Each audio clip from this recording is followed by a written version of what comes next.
കോഴിക്കോട് ബ്രഹ്മസ്ഥാന വാർഷികത്തിന് മുഖ്യ കാർമ്മികത്വം വഹിക്കാനായി സദ്ഗുരു അമൃതാനന്ദമയി ദേവി മെയ് 30-ന് വൈകിട്ട് കോഴിക്കോട്ടെത്തും. അമ്മയെ ആശ്രമ കവാടത്തിൽ പൂർണ്ണ കുംഭം നൽകി സ്വീകരിക്കും. മെയ് 31-നും ജൂൺ 1-നുമാണ് വാർഷിക പരിപാടികൾ.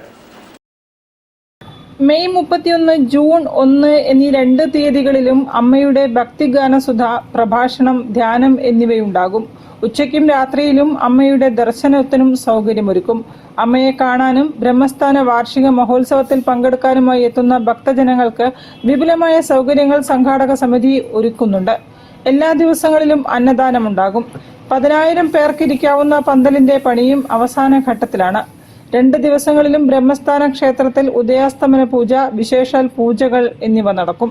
31-ന് രാവിലെ 7 മണിക്ക് രാഹുദോഷ നിവാരണ പൂജയും ജൂൺ 1-ന് രാവിലെ 7 മണിക്ക് ശനിദോഷ നിവാരണ പൂജയും നടക്കും. മെയ് 28, 29 തീയതികളിൽ കലവറ നിറയ്ക്കൽ ചടങ്ങും നടക്കും.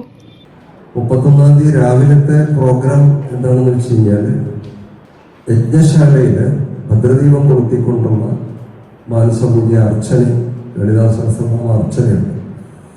അതിനുശേഷം രാഹു ദോഷ നിവാരണ പൂജ അത് കഴിഞ്ഞാൽ ഉണ്ടാകും.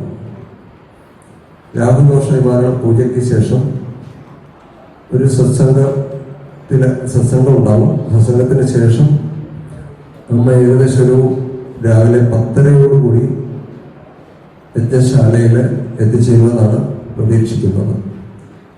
ഭജനയ്ക്ക് ശേഷം ഏകദേശം ഒരു 2 മണിയോടുകൂടി അമ്മയുടെ ദർശനം ആരംഭിക്കും.